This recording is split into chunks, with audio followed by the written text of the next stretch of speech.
This vast whiteness of silence and slowness, of stillness and solitude, of strangeness and simplicity, of sorrow and serenity, is as much a landscape of the soul as it is of the world, as much a space of the imagination as it is a place on the map.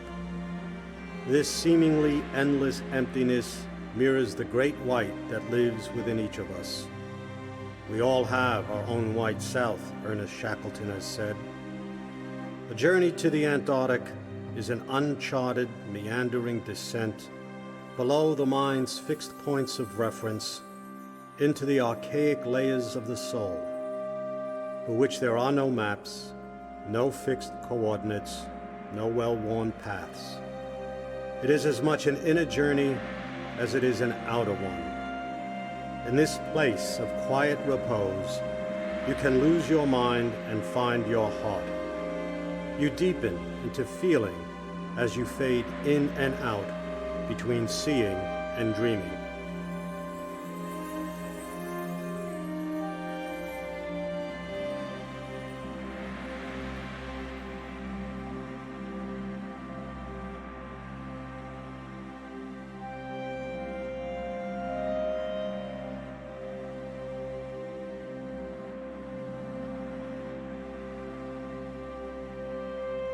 What leads one to take this journey to the most remote place on Earth? What is it about the Antarctic that makes it a place like no other? Is it the majesty of its scale?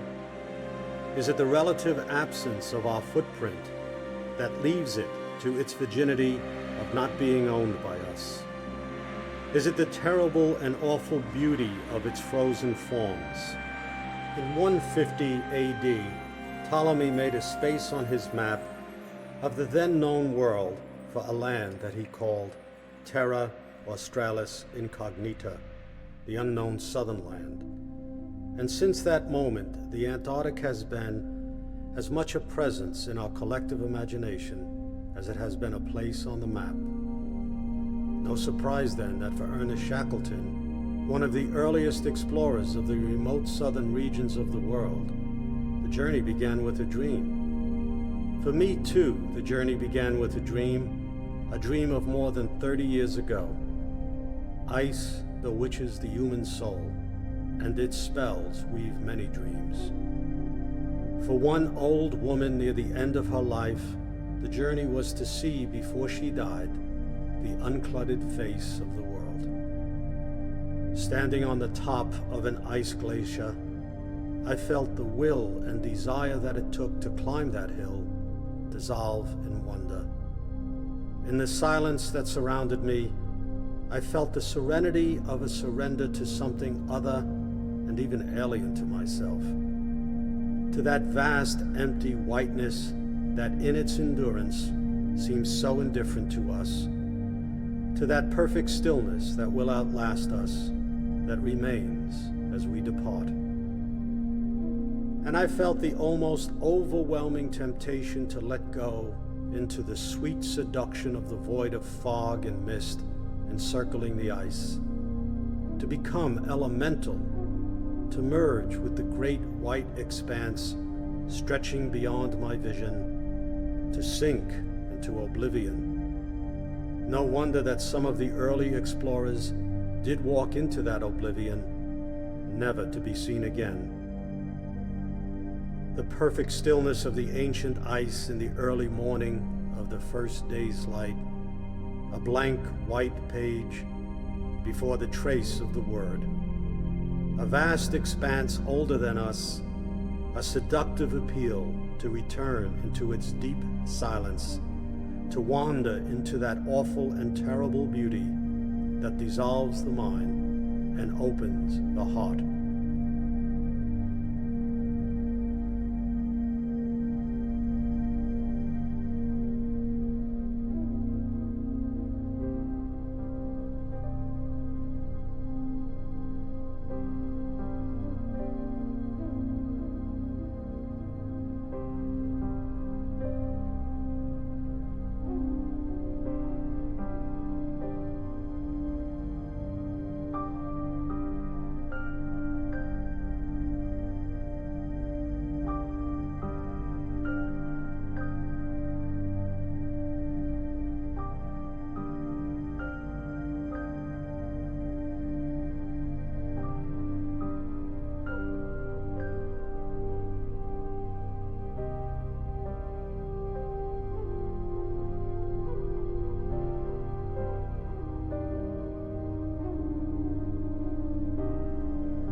This landscape stirs some ancient longing to be still, to listen, to be addressed by the world once again, summoned by it, drawn into it. A fierce and wild beauty haunts this endless emptiness, a beauty that reminds me of what the poet Rilke once said of the angel. Its beauty is the beginning of terror we are still just able to bear. In the embrace of this landscape, it whispers to me, you must change your life. A trembling desire to remember my broken connections with the earth swells within me, as it once did long ago in the bushlands of South Africa, and then again in the deep winter of grief, when the green of the world awakened my frozen heart. Poets are attuned to these appeals, and it is they who have been my guides, and from whom I have learned how to listen. Earth, isn't this what you want? An invisible resurrection in us.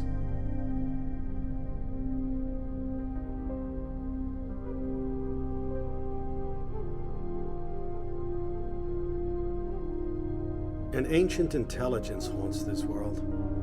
The intelligence that long ago was called the anima mundi, the soul of the world. It's the mind of nature, deeper than our rational minds.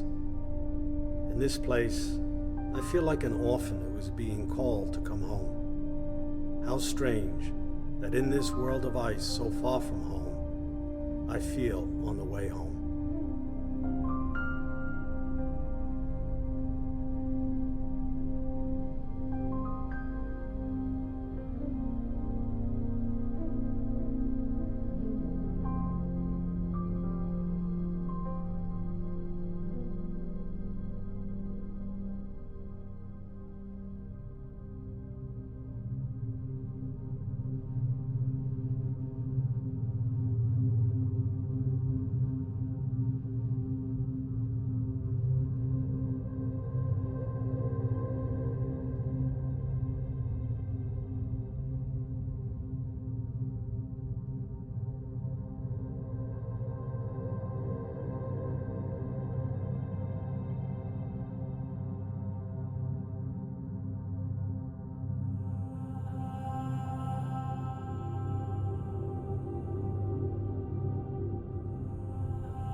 early morning.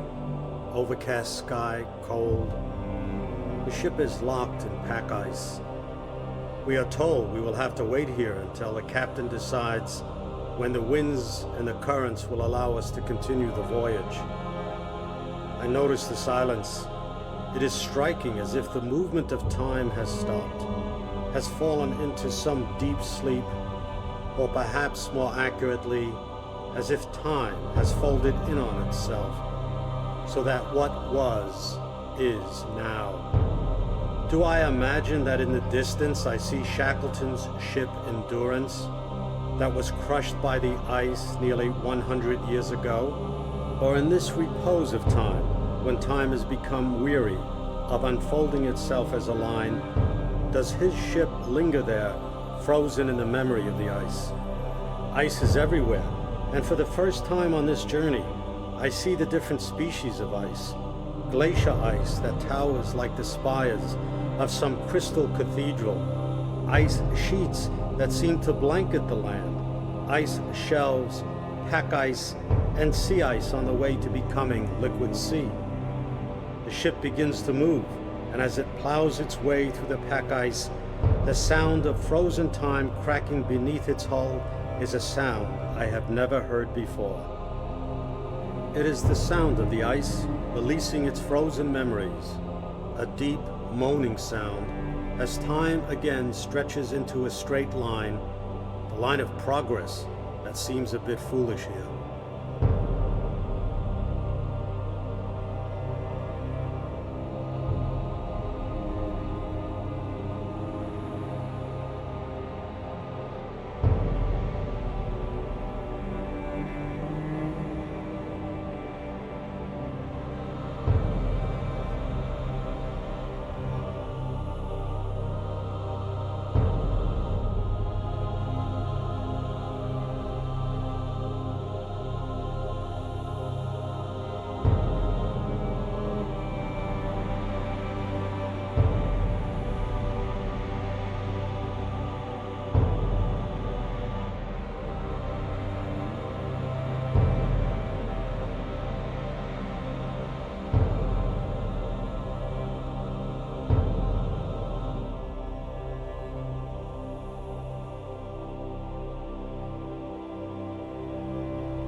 frozen forms of beauty, almost timeless in their stillness, shades of color, from the pure white to the deep blue of the ice, and hints of figures almost invisible who seem to linger and dwell within the ice.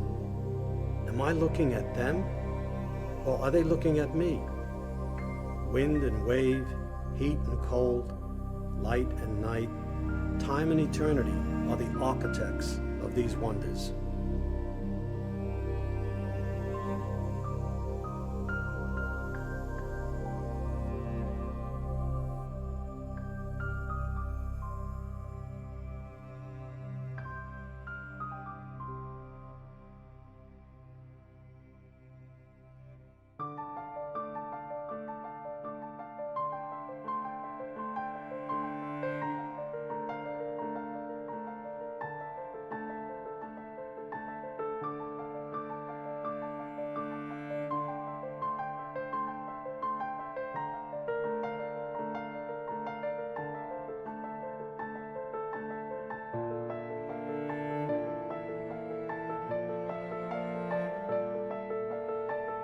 These frozen forms of wild beauty awaken a buried loneliness in me for something once known but forgotten, and a hunger to become again part of some ancient sense of the holy that seems to haunt this landscape and to linger in its strange simplicity. Looking at the penguins, looking at the bleached bones of some ancient whale, I wonder if they are in prayer in some early morning of the world. I was taught to pray in church, and I wonder if those penguins in the posture of prayer stir that part of me who, as a stranger to myself in this landscape, remembers that first morning of the world. Or, in the face of that distant horizon, where all the elements seem so imbalanced, where ice seems to melt into clouds and clouds seem to condense into ice, where between weather and consciousness there seems to be no difference, is it the stranger who is now imagining a new kind of prayer, where the boundaries between I and all that seem to fade away? Or is it both beginning and end? In this landscape, there are moments when I had the recurring sense that the I, who I am, is slowly dissolving. In those moments, I did not know for a moment if I was dreaming or being dreamed. It is snowing inside us. It has been snowing inside us for thousands of unnumbered nights beneath the cold blue stars.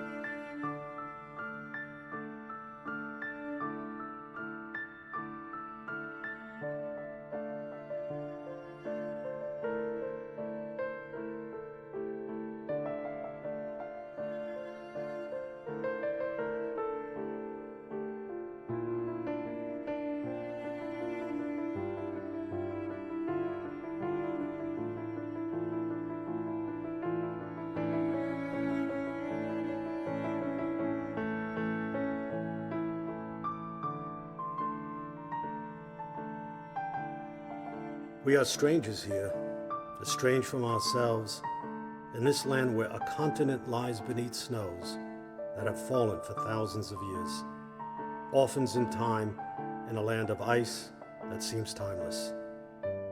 This world is now melting. Look at its heart. Blue is the ancient core at the heart of these frozen forms, the color of ice that has been buried so deep and so long that all air bubbles have been squeezed from it.